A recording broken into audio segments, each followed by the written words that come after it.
there, my name is Sky, and this summer I decided to try to build the Odradek from the video game Death Stranding. Here's how it's going.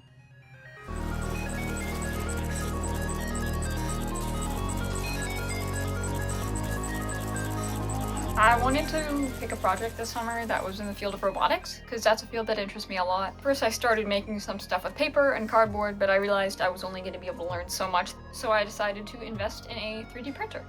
It's going. It's doing it.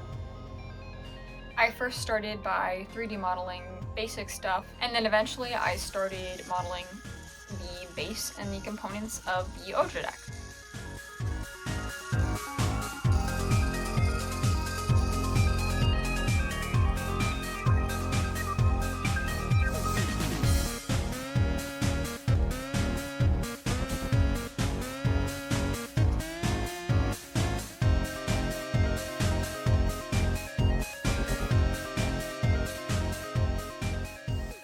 The first iteration I did used 4 microservos, and in order to do that I needed a 5-volt power source. So I used a 5-volt Anchor mobile battery power source. At first I plugged it into a USB-C to pigtail converter, and it didn't work. But from my research I thought that this was too modern and didn't have a trickle charging mode for some reason, which basically means that it'll output power regardless of if it detects a device or not, which sometimes when the current is really low, when not a lot of the servos are running, it won't detect the device and it'll turn off and it won't provide power. Then I tried a battery bank that a family member had, which used USB-A instead of USB-C. Then I had to use a USB-C to USB-A converter, and it worked, which from my understanding is because USB-A ports are much dumber than USB-C ports, and are going to output power regardless of whether they detect a source or not. Out of curiosity, I attached another USB-A to USB-C converter back into the original power bank that I wanted to use, and it worked this time.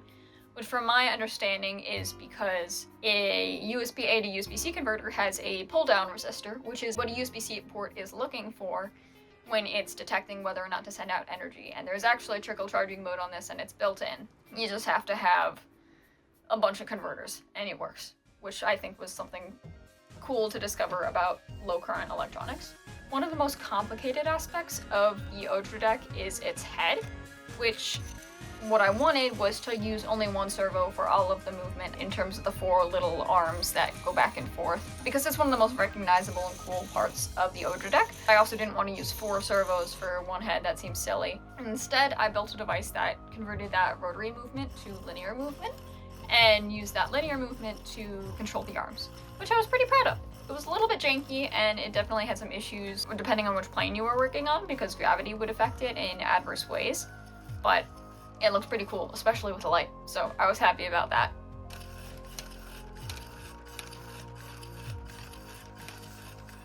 For this iteration, I just did some basic code, because once I got all the mechanical parts together, it was working, which was awesome, but it was also barely holding itself together. And I wanted to build a better mechanical iteration before I start going crazy on the programming. I made a basic PID control system to handle the bottom servo movement of the Odradek. I eventually want to make the Odradek joystick controlled in terms of at least direction, and then maybe give myself some other buttons to play with the specific modes and stuff like that.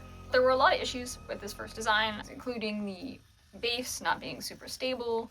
I made the arms longer than they should have been given the strength of the servos I had, so something I'm doing to solve that for the next part is to get slightly stronger servos and also make the arms slightly shorter so that I can have that full range of motion.